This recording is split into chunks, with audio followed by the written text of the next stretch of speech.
When it comes to Minoxidil application, I find it most effective to apply on the scalps that is dry, right? So dry hair and dry scalp.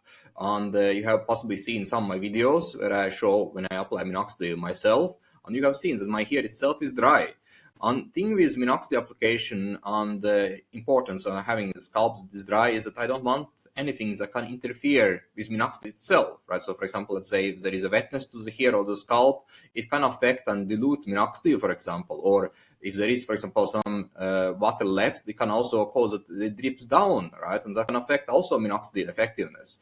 But thing with drying out the hair and the scalp is that you want to use a correct hair dryer, because if you are using incorrect hair dryer, it can also cause damage both for the scalp itself, but also the hair.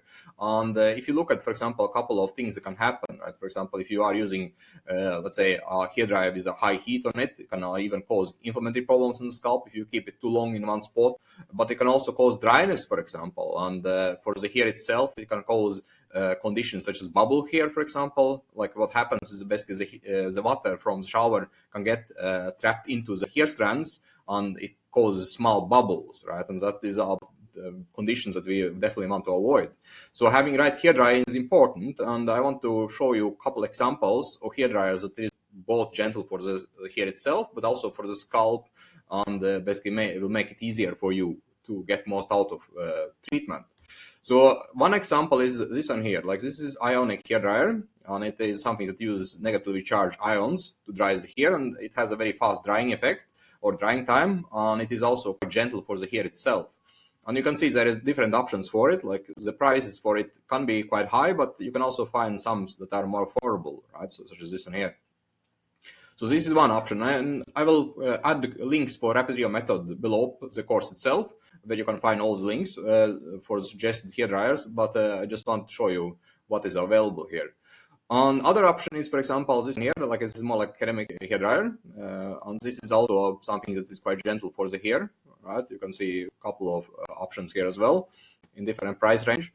And the other ones that is using a combination, like a method or a technology, it is this one here. It's called Tourmaline hair dryers, and it uses ionic method, and it also uses infrared method, right? So basically what infrared method helps is it is something that is quite gentle for the scalp itself, like the skin tissue on the scalp itself. Like you can see, for example, like this one here, like it uses a combination of both technologies. And you can see here as well. So this is also an option. And there is also hair dryers that has just infrared method by itself, or a technology by itself, such as this one here, for example, infrared hair dryer, or this one here, for example, right? So those are an options. And I will add them below in the course itself, right? You will be able to find all the links for it below in the bonus part, right? So this is a course itself, but I will add links for the drying bonuses below here in research part, where you will find videos and also links for different hair dryers for different skin conditions, and also for different hair problems. So that was all for this bonus video, and yeah, see you on the other side.